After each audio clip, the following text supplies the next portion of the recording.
Bem-vindo para mais um vídeo! Você sabe por que os cães e os gatos devem receber tantos reforços vacinais quando são filhotinhos? Fica comigo que logo depois da vinheta eu vou te explicar.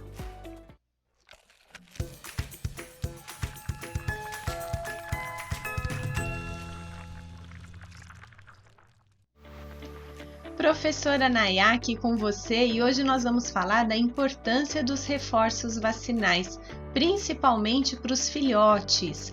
Para que a gente entenda bem essa importância, vamos relembrar o que é a imunidade passiva e o que é a imunidade ativa. A imunidade passiva é uma imunidade adquirida pronta, é aquela imunidade que ganhamos pela placenta da nossa mãe, ganhamos pela ingestão de colostro, essa é a imunidade passiva. A vantagem é que ela é uma imunidade bem rápida, porém ela não é duradoura. Os anticorpos, como eles vêm prontos, quando eles são eliminados, quando eles sofrem proteólise, essa imunidade já acabou. Por outro lado, a imunidade ativa é aquela imunidade que o próprio corpo produz. E essa imunidade, embora seja produzida de uma maneira um pouco mais lenta, principalmente no primeiro contato com o micro-organismo, ela é uma imunidade que costuma deixar memória. Automaticamente, ela vai se tornando cada vez mais rápida, cada vez mais eficiente. Os anticorpos são produzidos cada vez em maior quantidade a cada contato com o antígeno. É o que acontece quando a gente é vacinado, quando adquirimos uma infecção natural, é essa imunidade ativa que vai nos proteger de uma maneira duradoura. Quando a gente avalia então esse gráfico, fica muito evidente que o colostro tem uma grande quantidade de anticorpos, que estão representados aqui por essa linha azul, e à medida que esse colostro vai dando lugar ao leite, isso acontece nos primeiros dias após o parto, vejam que a quantidade de anticorpos vem caindo de maneira bastante significativa. Ou seja, o colostro, a secreção produzida ali nos primeiros dias de lactação, logo após o parto, e principalmente o primeiro colostro, aquele primeiro que o filhote mama, preferencialmente nas 6 primeiras horas após o nascimento, esse é riquíssimo em anticorpos. Esses anticorpos são dependentes do tanto de anticorpo que a mãe tem. A quantidade, os tipos de anticorpos são dependentes da quantidade dos tipos de anticorpos que a mãe tem, que estão representados aqui por essa linha vermelha. Então, para todos nós, vejam que a taxa de anticorpos no sangue, com o passar do tempo, ela vai mesmo caindo de maneira aí bastante significativa ou não, dependendo do tipo de anticorpo. Cada anticorpo tem a sua durabilidade.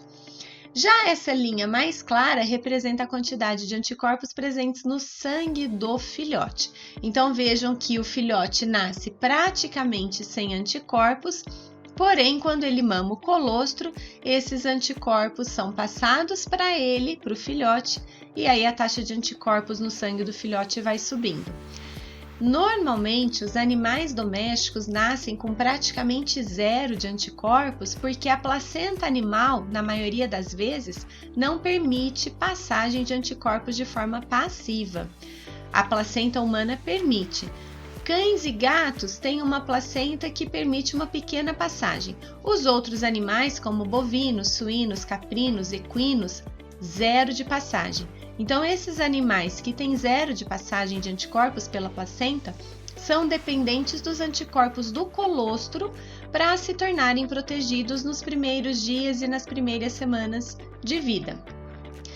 Vejam então que nos primeiros dias e nas primeiras semanas de vida, a quantidade de anticorpos adquiridos passivamente num filhote saudável que ingeriu o colostro, que absorveu esse colostro, ela é uma quantidade grande, principalmente nos primeiros dias, mas essa quantidade ou esses anticorpos vão caindo à medida que as semanas vão evoluindo. E aí entra a necessidade de começar um protocolo de vacinação. O protocolo de vacinação deve ser iniciado quando os anticorpos passivos que foram vindos do colostro começam a cair, quando eles já estão numa quantidade relativamente pequena, baixa, porque esses anticorpos podem atrapalhar o processo de vacinação adequada. Então, quando existe essa queda, começa a primeira dose da vacina e aí os anticorpos ativamente produzidos pelo filhote começam a aumentar, mas gradativamente também vão caindo. E aí entra a necessidade da segunda dose de vacina. Então vejam que após a aplicação da segunda dose, a quantidade de anticorpos produzidos ativamente pelo filhote sobe bastante, sobe de maneira bem significativa, comparada aqui com essa produção na primeira vacina, e esses anticorpos têm uma durabilidade um pouquinho maior. Mas quando recebem a terceira dose da vacina, vejam que a produção de anticorpos foi ainda maior, uma produção bem rápida, e esses anticorpos persistem por mais tempo, demoram mais para cair.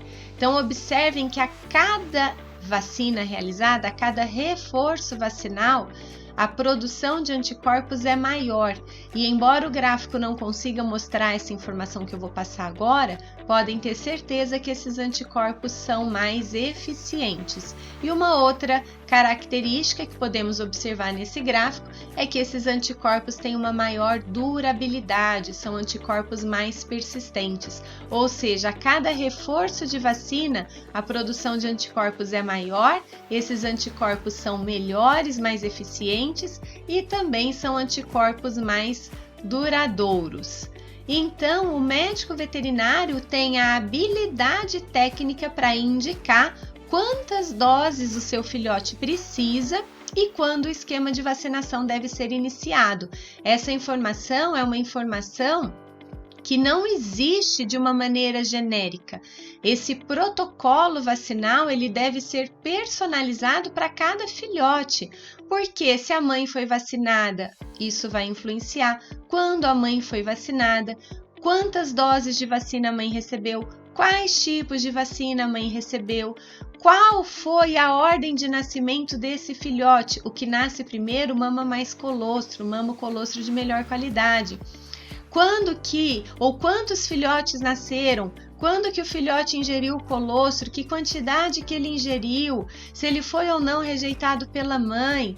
Existem uma série de informações que vão influenciar qual será a data da primeira vacina que o seu filhote vai receber, qual o intervalo entre os reforços e quantos reforços são necessários.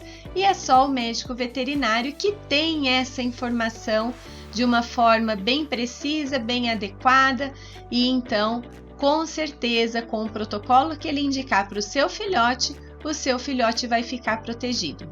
Então, vamos dar um basta nessas doenças que são prevenidas com vacinação e leve sempre o seu filhote ao médico veterinário para que ele avalie a melhor condição de se fazer os reforços vacinais.